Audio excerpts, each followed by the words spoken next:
Good morning. Today we start the book of 2 Samuel. 2 Samuel deals mostly with the kingship of David. And it begins in chapter 1 that a person who witnessed Saul's death, actually in the deal, and he claims to have spoken to Saul and been the one. So there's a discrepancy between the Saul's death in chapter 1 here and what we just read in chapter 31 of 1 Samuel 1, or 1 Samuel 31. But this Amalekite, this foreigner who had witnessed Saul's death anyway, comes to David and he brings the king or the crown and an armlet that was on his arm and gives them to David. And as we read through this book, there's a lot of war, especially right starting out. David is anointed king of Judah, and so this is the one part of Israel, and one of Saul's sons then takes on the role of king of Israel. And Judah and Israel is the northern and southern parts, and to start with, we see a lot of battling between Judah under David's rule and Israel under Saul's son's rule that way. But it's again, and then by the time we get to the end of 2 Samuel, we will see Solomon. I believe, at least I think, I haven't read all the way through here yet, but Solomon becomes king after David does. But as we begin, David had defeated these Amalekites who had destroyed the city that he had lived in, and captured, and he regained his wives and all of his people and the wives of all of his men, and they returned back to Ziklag. And it's verse 2 says, on the third day, so just 3 days later, a man from Saul's camp came with his clothes torn and dirt on his head. And David asked where you came from. And the man says, well, I came from the camp of the Israelites. I have escaped. And David said, well, how did things go? And not well. Because King Saul and his son Jonathan have both died. And then David says, well, how do you know? And the young man, this is the discrepancy now. Like, in chapter 31 yesterday, it said, that Saul had asked his shield man, or his guard, his companion, to run him through with the sword, but he had refused. So Saul, it said, fell on his own sword, was what we read there. Well, here this young man says, I was up on the mountain, and there was Saul leaning on his spear, ready to kill himself. Well, the chariots and the horsemen drew close, and he called me to himself, and he asked me who I am, and I told him I'm an Amalekite. And this young man who's talking to David says, Saul said, come over here and kill me, for convulsions have seized me, yet my life still lingers. Saul was wounded, by the arrows and stuff, and so this man says, I stood over him and I killed him, for I knew that he could not live after he'd fallen. And I took the crown and the armlet, and I bring and I present these to you. And David mourned then for Saul.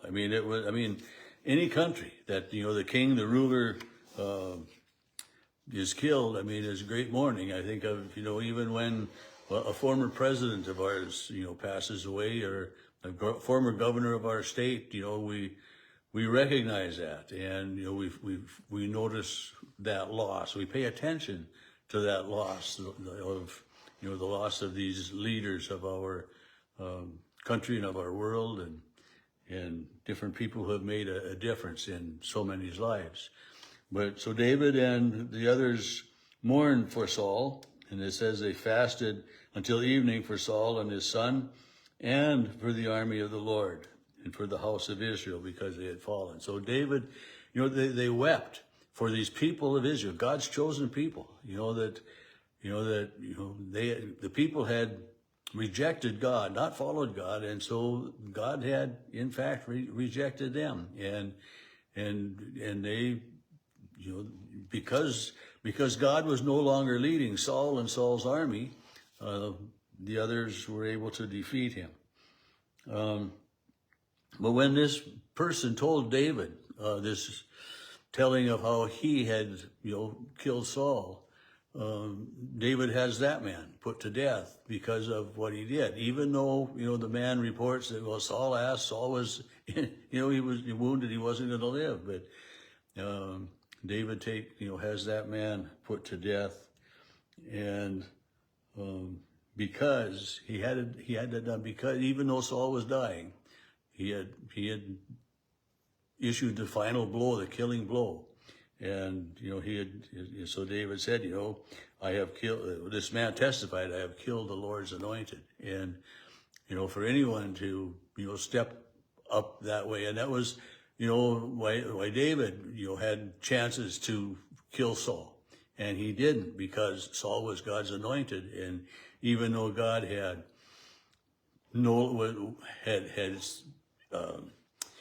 David installed as king anyway, anointed as king, Saul was still acting king until his death. David was king in name, but not in actual authority.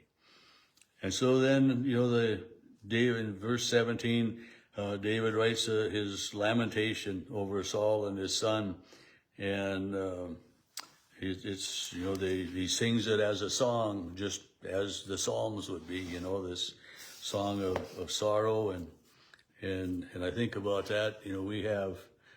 We have songs that we sing, in our worship, on a regular Sunday morning worship, and then we have some songs that we sing more often at funerals, as praises to God and that. But the songs of, even songs that sometimes people consider funeral songs are very much worship songs. And one that comes to my mind, is Children of the Heavenly Father. And, we hear that, often. Families will ask for that to be sung, or How Great Thou Art, and On Eagle's Wings. And there are so many that way that are somewhat laments, but in other ways they are great songs of faith, faith and trust. How Great Thou Art is,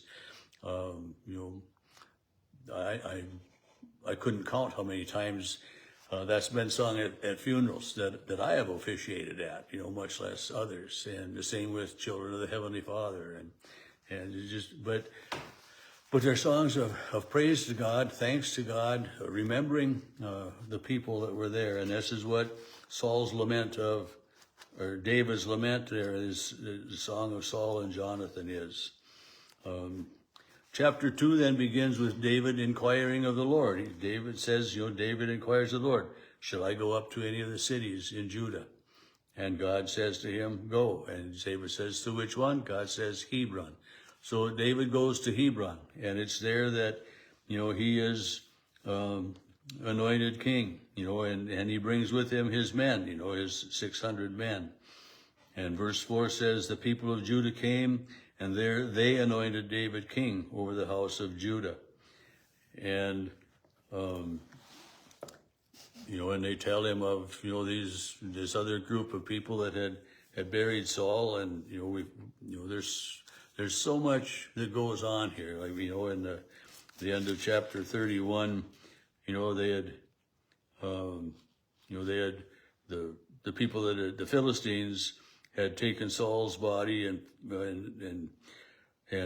put him up so people could see him. But then the others came down and they took the bodies down and buried them. So these, and it tells us that in the end of chapter 31 of 1 Samuel. So here it again recognizes those people for that, for the burial of Saul, for taking care of the king's body, for not letting it, remain out uncovered and everything that way. And then the rest of chapter 2, it's the beginning of the battle. The Judites, the people of Judah under King David, and the people of the rest of Israel, the rest of the land of Israel, battling. Abner, verse 12, Abner, son of Ner, and the servants of Ishmael, son of Saul, went out.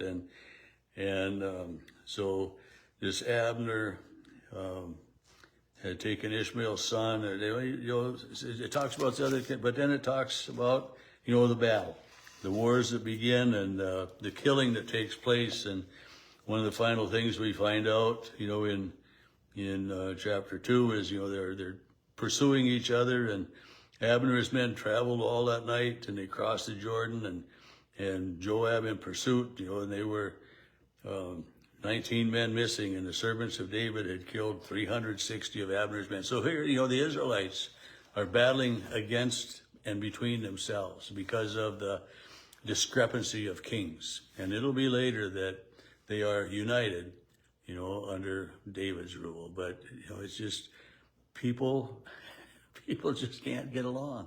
It's been that way forever. And when we ask for God's leadership and God's guidance, I just truly believe our lives are so much better.